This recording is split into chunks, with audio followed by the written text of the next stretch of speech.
Hola a todos, soy Mateo Hernández y en este vídeo vamos a analizar uno de los temas más polémicos en México, la creciente militarización del gobierno y las Fuerzas Armadas.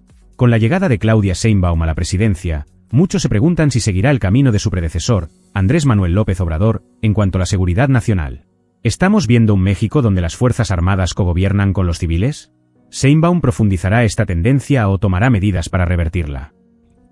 Sheinbaum ha dejado claro que seguirá los pasos de su predecesor, Andrés Manuel López Obrador, en cuanto a la política de seguridad. Esto incluye la polémica reforma constitucional que coloca a la Guardia Nacional bajo el mando militar. A pesar de las críticas de militarización, la presidenta ha prometido dar continuidad a la estrategia de seguridad de López Obrador, subrayando que el control militar de la Guardia Nacional es necesario en la lucha contra el crimen organizado. Para entender mejor lo que esto implica, es crucial definir qué es realmente la militarización. Según Javier Ulises Oliva, doctor en ciencia política y profesor en la Universidad Nacional Autónoma de México, la UNAM, militarización se refiere a cuando el poder militar presiona al poder civil para obtener ventajas políticas o económicas. Sin embargo, Oliva señala que en México, hasta ahora, los militares han actuado bajo las órdenes del poder civil. Por otro lado, David Saucedo, experto en seguridad, reconoce que sí hay un avance tangible en la influencia de las Fuerzas Armadas en la vida civil del país. No obstante, matiza que México aún no ha alcanzado los niveles de militarización que se vieron en otros países de América Latina, como en las dictaduras del siglo pasado. Un aspecto notable de la creciente presencia militar en México es que las tareas de las Fuerzas Armadas ya no se limitan a la seguridad.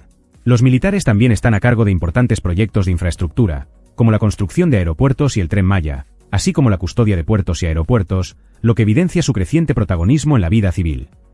Lisa Sánchez, directora general de la organización México Unido contra la Delincuencia, ofrece una perspectiva crítica sobre esta situación.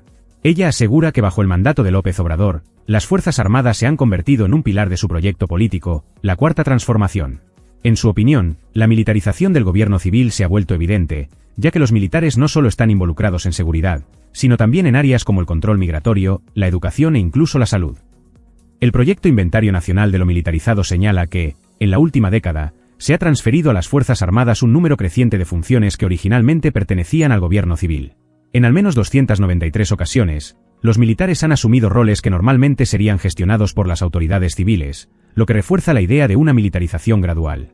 Este proceso, como nos recuerda Lisa Sánchez, comenzó después de la Revolución Mexicana, pero se intensificó a partir de los años 60. En ese momento, los militares empezaron a asumir el control de operaciones antidrogas y de represión de movimientos sociales.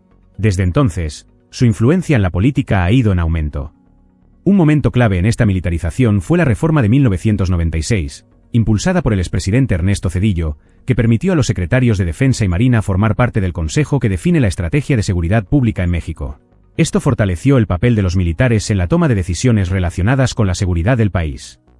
El siglo XXI marcó un nuevo capítulo en este proceso, cuando en 2006 el expresidente Felipe Calderón declaró una guerra frontal contra el crimen organizado. Fue entonces cuando los militares comenzaron a participar directamente en operaciones de combate contra el narcotráfico, supliendo a las fuerzas de seguridad pública en muchas regiones del país. Con la reciente reforma que pone a la Guardia Nacional bajo control militar, la seguridad federal en México se ha militarizado de manera definitiva.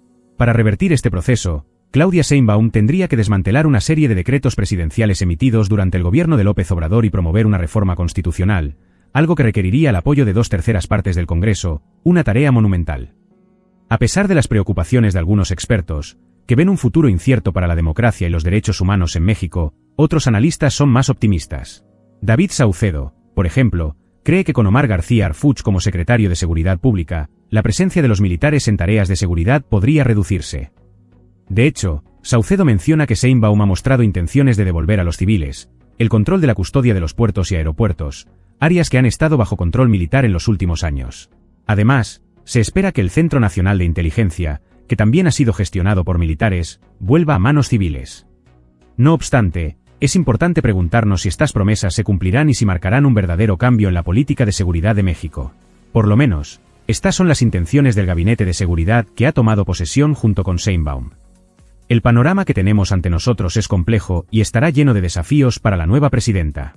Mientras la militarización sigue siendo un tema de debate, está claro que Sheinbaum deberá equilibrar el poder militar con las demandas de un gobierno civil eficaz y democrático.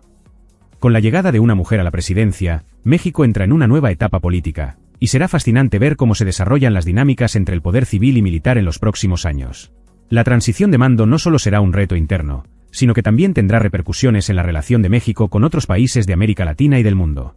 Agradecemos tu tiempo y atención. Como siempre te invitamos a seguirnos y compartir tus opiniones. Hasta el próximo episodio.